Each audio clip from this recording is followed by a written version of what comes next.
Lectura día por día de la cartilla de la escuela sabática. Sean todos bienvenidos. Gracias por sacar tiempo cada semana para escuchar este mensaje tan importante. Les habla su hermana en Cristo, Evelyn Dimián, desde el canal Gloria a Dios por siempre. Oremos para comenzar. Padre amado, muchas gracias por estar atento a nuestro clamor. Gracias por darnos la oportunidad de escuchar el mensaje que nos trae luz y amor. Guíanos en este estudio. En el nombre de Jesús. Amén. La caída. Sábado 2 de abril. Para memorizar. Y pondré enemistad entre ti y la mujer, y entre tu simiente y la simiente suya. Esta te herirá en la cabeza, y tú le herirás el calcañar. Génesis 3:15.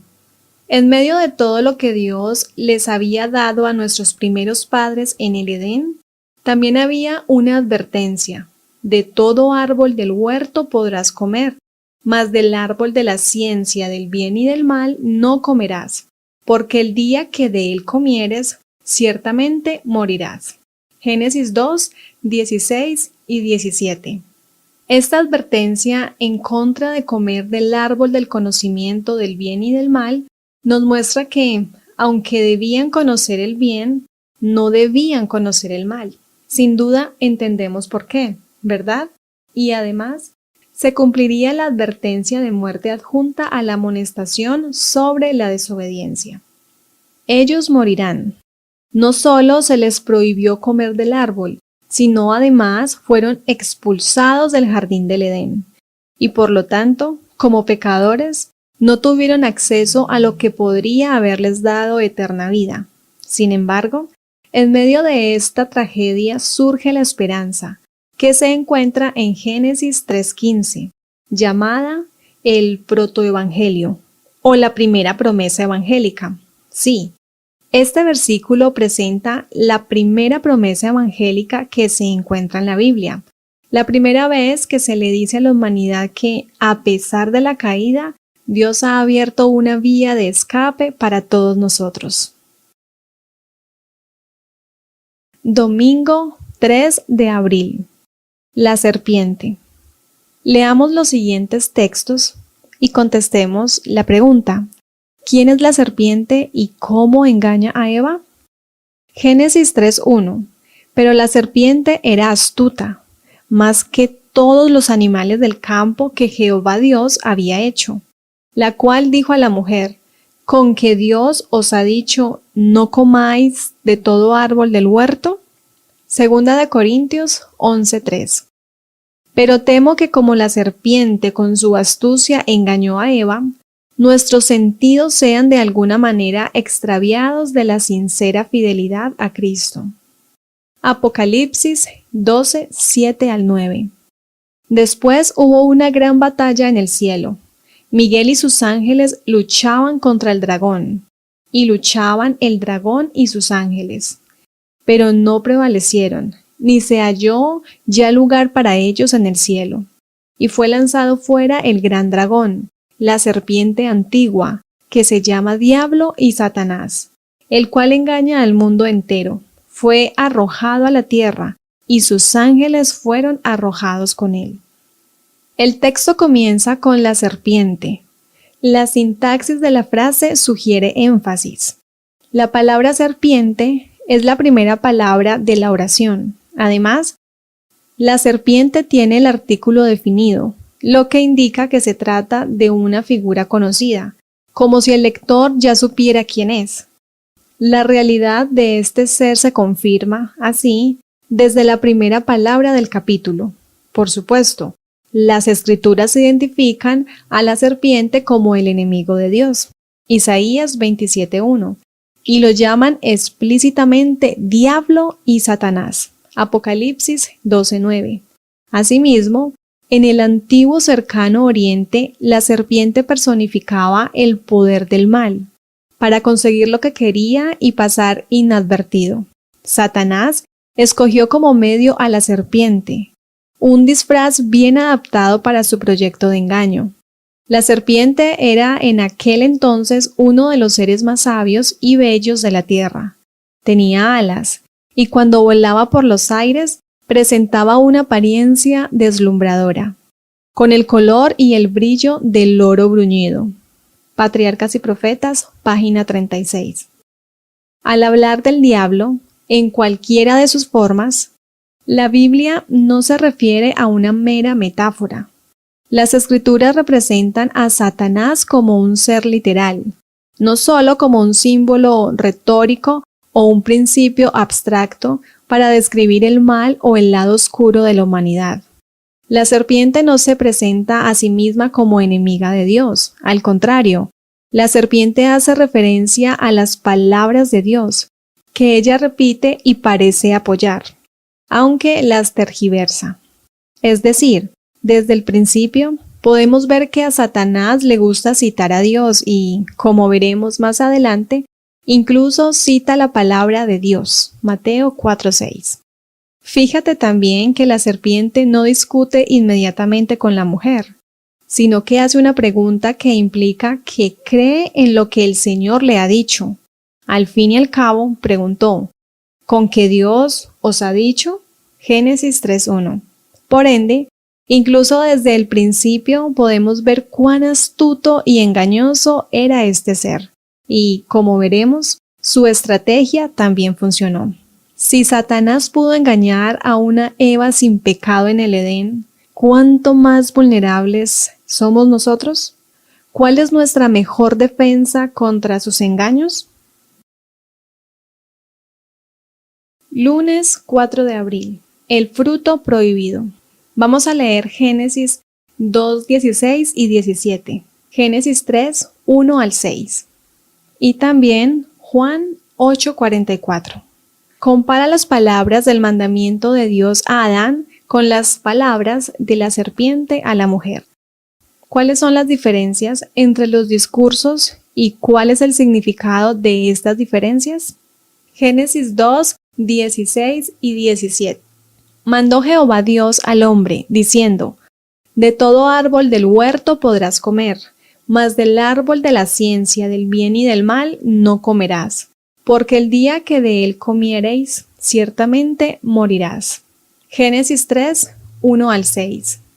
Pero la serpiente era astuta, más que todos los animales del campo que Jehová Dios había hecho, la cual dijo a la mujer, ¿con que Dios os ha dicho, no comáis de todo árbol del huerto? Y la mujer respondió a la serpiente, del fruto de los árboles del huerto podemos comer, pero del fruto del árbol que está en medio del huerto, dijo Dios, no comeréis de él, ni le tocaréis, para que no muráis. Entonces la serpiente dijo a la mujer, no moriréis, sino que sabe Dios que el día que comáis de él, serán abiertos vuestros ojos, y seréis como Dios, sabiendo el bien y el mal. Y vio la mujer que el árbol era bueno para comer, y que era agradable a los ojos, y árbol codiciable para alcanzar la sabiduría. Y tomó de su fruto y comió, y dio también a su marido, el cual comió así como ella. Juan 8:44. Vosotros sois de vuestro padre el diablo, y los deseos de vuestro padre queréis hacer. Él ha sido homicida desde el principio, y no ha permanecido en la verdad, porque no hay verdad en él. Cuando habla mentira, de suyo habla, porque es mentiroso y padre de mentira. Observa los paralelismos entre la conversación de Dios con Adán y la conversación de Eva con la serpiente. Es como si la serpiente hubiera reemplazado a Dios y supiera incluso más que él. Al principio, simplemente hizo una pregunta, dando a entender que la mujer quizá había entendido mal a Dios, pero después Satanás cuestionó abiertamente las intenciones de Dios, e incluso lo contradijo. El ataque de Satanás atañe a dos cuestiones, la muerte y el conocimiento del bien y del mal. A pesar de que Dios indicó en forma clara y enfática que la muerte sería segura si desobedecían, Satanás, al contrario, dijo que no morirían, lo que implicaba que los seres humanos eran inmortales. En tanto que Dios prohibió a Adán comer del fruto, Satanás los animó a comer de él, porque al comerlo serían como Dios. Los dos argumentos de Satanás, la inmortalidad y el ser como Dios, convencieron a Eva de que comiera el fruto. Resulta preocupante que en cuanto la mujer decidió desobedecer a Dios y comer del fruto prohibido, se comportara como si Dios ya no estuviera presente y ella misma lo hubiese reemplazado. El texto bíblico alude a este cambio de personalidad. Eva utiliza el lenguaje de Dios, lo que recuerda la evaluación de Dios de su creación. Vio que era bueno. Génesis 1, 4 y 10. Estas dos tentaciones, la de ser inmortal y la de ser como Dios, son el origen de la idea de la inmortalidad en las religiones griegas y egipcias antiguas. El deseo de inmortalidad, que creían que era un atributo divino, obligaba a estas personas a buscar también el estatus divino para adquirirla. Eso esperaban. De manera oculta, esta forma de pensar se infiltró en las culturas judeocristianas y ha dado origen a la creencia de la inmortalidad del alma, que existe aún hoy en muchas iglesias. Piensa en todas las creencias que existe en la actualidad, que enseñan que hay algo inherentemente inmortal en todos nosotros. Cuán poderosa es la protección que nos brinda nuestra interpretación de la naturaleza humana y del estado de los muertos contra este engaño peligroso. Martes 5 de abril. Esconderse de la presencia de Dios. Leamos Génesis 3, 7 al 13. ¿Por qué Adán y Eva sintieron la necesidad de esconderse de Dios? ¿Por qué Dios preguntó, ¿dónde estás tú? ¿Cómo buscaron Adán y Eva justificar su comportamiento? Génesis 3, 7 al 13 nos dice, entonces fueron abiertos los ojos de ambos, y conocieron que estaban desnudos. Entonces cosieron hojas de higuera, y se hicieron delantales. Y oyeron la voz de Jehová Dios que se paseaba en el huerto, al aire del día, y el hombre y su mujer se escondieron de la presencia de Jehová Dios entre los árboles del huerto. Mas Jehová Dios llamó al hombre y le dijo, ¿dónde estás tú? Y él respondió, oí tu voz en el huerto, y tuve miedo, porque estaba desnudo y me escondí. Y Dios le dijo, ¿quién te enseñó que estabas desnudo? ¿Has comido del árbol del que yo te mandé no comieses? Y el hombre respondió, la mujer que me diste por compañera me dio del árbol, y yo comí. Entonces Jehová Dios dijo a la mujer, ¿qué es lo que has hecho? Y dijo la mujer, la serpiente me engañó y comí. Después de pecar, Adán y Eva se sintieron desnudos porque perdieron sus vestiduras de gloria, que reflejaban la presencia de Dios. La imagen de Dios se vio afectada por el pecado. El verbo hacer en la frase se hicieron delantales hasta ahora se aplicaba solo a Dios el Creador. Es como si reemplazaran al Creador mientras intentaban cubrir su pecado, un acto que Pablo denuncia como justificación por obras. Cuando Dios se acerca, les hace la pregunta retórica, ¿dónde estás tú? El mismo tipo de pregunta que Dios le haría a Caín. Por supuesto, Dios conocía las respuestas a las preguntas. Formuló estas preguntas para beneficio de los culpables, para ayudarlos a darse cuenta de lo que habían hecho y, al mismo tiempo, llevarlos al arrepentimiento y la salvación. Desde el momento en que la humanidad pecó, el Señor estuvo obrando para su salvación y redención. Por cierto, todo el contexto refleja la idea de un juicio investigador, que comienza con el juez que interroga al culpable, con el fin de prepararlo para la sentencia, pero también lo hace para guiar al arrepentimiento, que finalmente conducirá a la salvación. Esta es una temática que vemos en toda la Biblia. Al principio, como es muy común entre los pecadores, Adán y Eva Intentan evadir la acusación, buscando culpar a los demás. A la pregunta de Dios, Adán responde que la mujer que Dios le dio fue la responsable. Ella lo llevó a hacerlo. Fue culpa de ella, e implícitamente también de Dios, no de él. Eva responde que fue la serpiente quien la engañó. El verbo hebreo nashá, engañar, significa dar falsas esperanzas a las personas y hacerles creer que están haciendo lo correcto. Adán culpa a la mujer, diciendo que ella le dio el fruto. Hay algo de verdad en esto. Y Eva culpa a la serpiente, diciendo que la engañó. También hay algo de verdad en esto. Pero, en definitiva, ambos eran culpables. Intentar culpar a otros por lo que han hecho.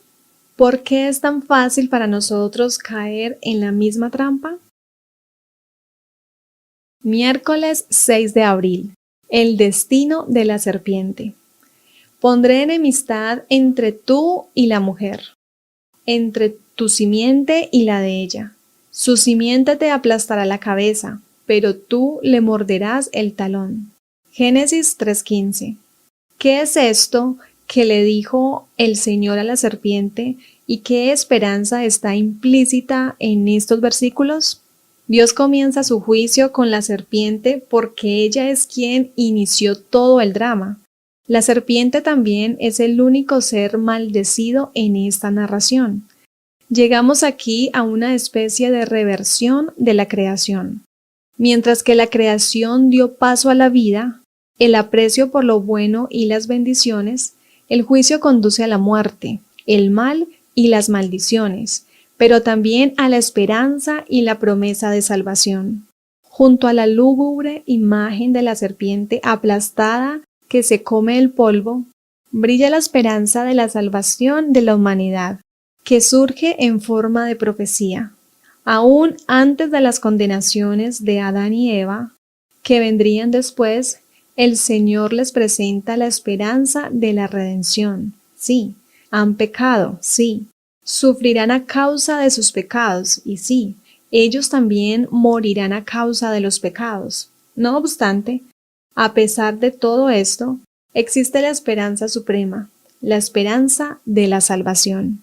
Comparar Génesis 3:15 con Romanos 16:20, Hebreos 2:14 y Apocalipsis 12:17.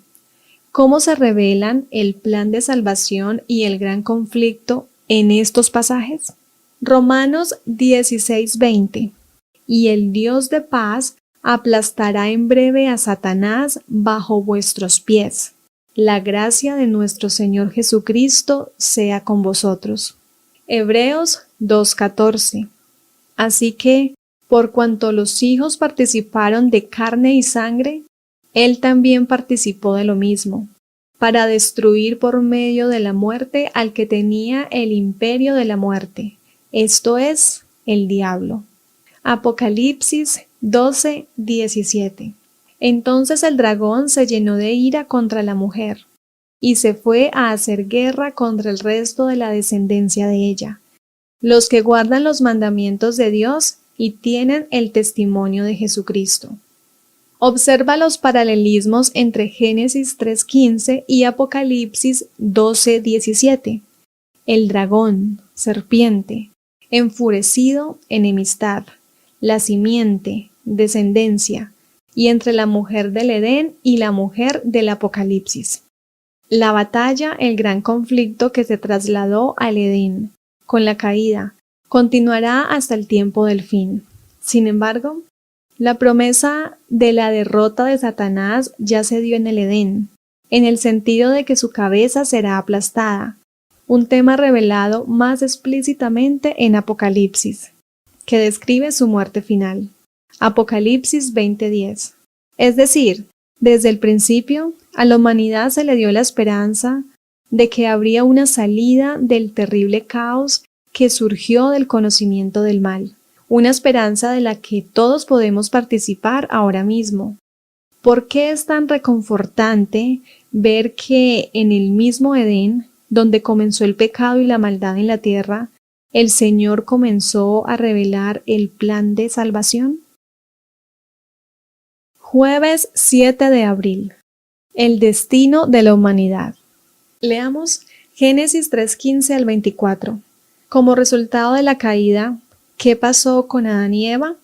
Y pondré enemistad entre ti y la mujer, entre tu simiente y la simiente suya. Esta te herirá en la cabeza, y tú le herirás el calcañar. A la mujer dijo: multiplicaré en gran manera los dolores de tus preñeces. Con dolor darás a luz los hijos, y tu deseo será para tu marido, y él se enseñoreará de ti. Y al hombre dijo: por cuanto obedeciste a la voz de tu mujer, y comiste del árbol que te mandé diciendo: no comerás de él, maldita será la tierra por tu causa. Con dolor comerás de ella todos los días de tu vida. Espinos y cardos te producirá, y comerás plantas del campo. Con el sudor de tu rostro comerás el pan hasta que vuelvas a la tierra, porque de ella fuisteis tomado, pues polvo eres y al polvo volverás.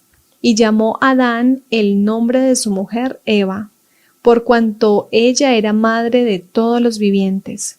Y Jehová Dios hizo al hombre y a su mujer túnicas de pieles y los vistió. Y dijo Jehová Dios: he aquí el hombre es como uno de nosotros, sabiendo el bien y el mal. Ahora pues, que no alargue su mano, y tome también del árbol de la vida, y coma y viva para siempre. Y lo sacó Jehová del huerto del Edén, para que labrase la tierra de que fue tomado. Echó pues fuera al hombre, y puso al oriente del huerto de Edén querubines, y una espada encendida que se revolvía por todos lados, para guardar el camino del árbol de la vida. Mientras que el juicio de Dios sobre la serpiente se identifica explícitamente como una maldición, no es así con el juicio de Dios sobre la mujer y el hombre. La única vez que la palabra maldición se vuelve a utilizar se aplica solo a la tierra, es decir, Dios tenía otros planes para el hombre y la mujer. En contraste con la serpiente, se les ofreció una esperanza que no se le ofreció a la serpiente. Como el pecado de la mujer se debe a su vinculación con la serpiente, el versículo que describe el juicio de Dios sobre la mujer estaba relacionado con el juicio de la serpiente. Génesis 3:16. No solo viene inmediatamente después de Génesis 3:15, sino además los paralelismos entre las dos profecías indican claramente que la profecía acerca de la mujer en Génesis 3:16 debe leerse en relación con la profecía mesiánica de Génesis 3:15. Por lo tanto, el juicio de Dios sobre It hurt good, more than I can say, but maybe love isn't holding on. Maybe it's knowing when to walk away. We try to hold what we're slipping through, like sand running from our hands. Every promise started losing shape. We couldn't be what we once planned. Your eyes would look right through mine, like you were already gone. We stayed too long in a fading light, trying to prove we still. It hurt good, more than I can say, but maybe love isn't holding on. Maybe it's knowing when to walk away.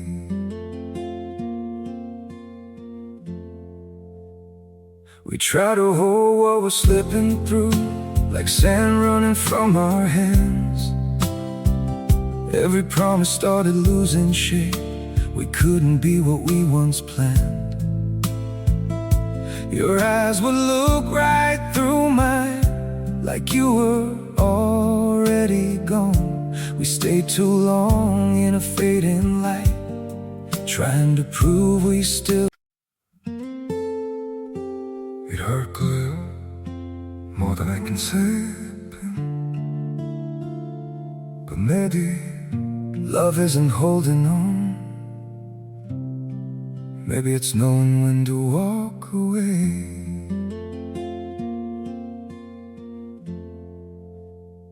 We try to hold what we're slipping through, like sand running from our hands. Every promise started losing shape. We couldn't be what we once planned.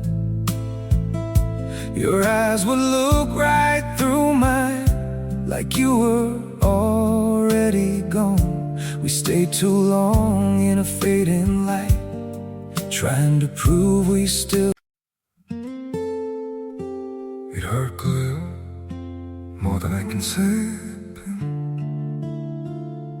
But maybe love isn't holding on. Sobre la mujer, incluida la maternidad, debe entenderse en la perspectiva positiva de la salvación. Comparar con 1 de Timoteo 2, 14 y 15. Como el pecado del hombre se debe a que escuchó a la mujer en lugar de escuchar a Dios, la tierra de la que fue tomado el hombre es maldecida. Como resultado, el hombre tendrá que trabajar duro y finalmente volver a la tierra de donde viene. Algo que nunca debería haber sucedido y que nunca fue parte del plan original de Dios. Es importante señalar que, frente a este panorama desesperado de muerte, Adán dirige su atención a la mujer, donde ve la esperanza de vida mediante su alumbramiento. Es decir, incluso en medio de la sentencia de muerte, ve la esperanza de la vida. Mientras tanto, como cualquier padre amoroso, Dios solo hubiese querido el bien para ellos, no el mal. Pero ahora que conocían el mal, Dios iba a hacer todo lo posible para salvarlos. Por ello, aun en medio de estos juicios, nuestros primeros padres no perdieron todas las esperanzas. A pesar de su abierta y flagrante desobediencia a Dios, aunque ellos, que realmente vivían en el paraíso, no tenían absolutamente ninguna razón para dudar de Dios, de las palabras de Dios ni de su amor por ellos. Aunque tendemos a pensar que el conocimiento en sí es bueno, ¿por qué no siempre es así? ¿Cuáles son algunas de las cosas que es mejor que no sepamos? Viernes 8 de abril. Para estudiar y meditar. Considera la conexión entre el árbol de la vida y el árbol de la ciencia del bien y del mal. El hecho de que ambos estén ubicados en medio del huerto ya sugiere que hay una relación entre ellos, pero hay más que solo una relación geográfica entre los dos árboles, debido a que los seres humanos tomaron el fruto del árbol, del conocimiento del bien y del mal, desobedecieron a Dios, perdieron el acceso al árbol de la vida y no pudieron vivir para siempre, al menos en este estado. Esta conexión es la base de un principio profundo. Las decisiones morales y espirituales tienen un impacto en la vida biológica, como Salomón le dijo a su hijo: «Hijo mío, no te olvides de mi ley, y tu corazón guarde mis mandamientos, porque largura de días y años de vida y paz te aumentarán». Proverbios 3, 1 y 2. Esta conexión vuelve a aparecer en la futura Jerusalén celestial, donde solo el árbol de la vida está presente, en medio de la calle de la ciudad. Cuando Dios creó a Eva, quiso que no fuera ni inferior ni superior al hombre, sino que en todo fuese su igual. La santa pareja no debía tener intereses independientes. Sin embargo, cada uno poseía individualidad para pensar y obrar.